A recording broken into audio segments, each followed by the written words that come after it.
Korka kora Jaod bura ma Suba South muluor Caroli Omondi bedo kwere malich mokalo lipot onogo maoyango ni koro niwuondogodo mana wang oganda mapacho kaendi kalore ni singo mathotha mabende nowinjo bed ni koro iketo tempo koketi nyaka gie kinde niendi.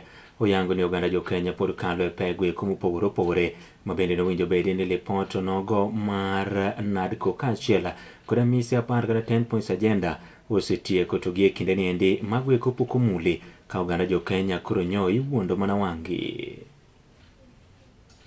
We are here to defend Baba's legacy. That is why we are doing this. It is so important for us.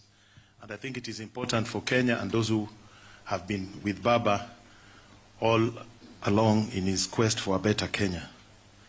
This particular document has Baba's signature.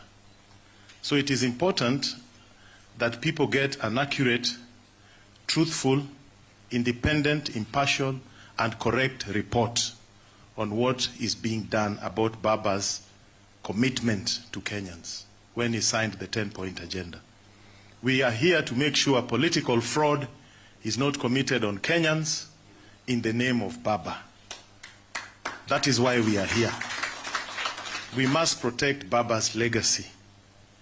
That is our duty as members of ODM, as members of Mwananchi, as people who worked with Baba.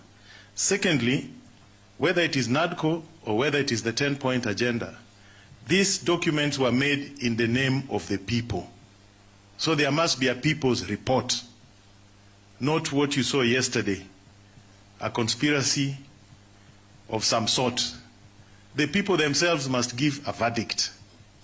And what we are going to give here today is the people's report on what they think on the implementation of NADCO and the 10-point agenda. And finally, we all have national values in our constitution.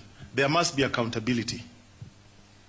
When leaders make certain public commitments, they must be held accountable.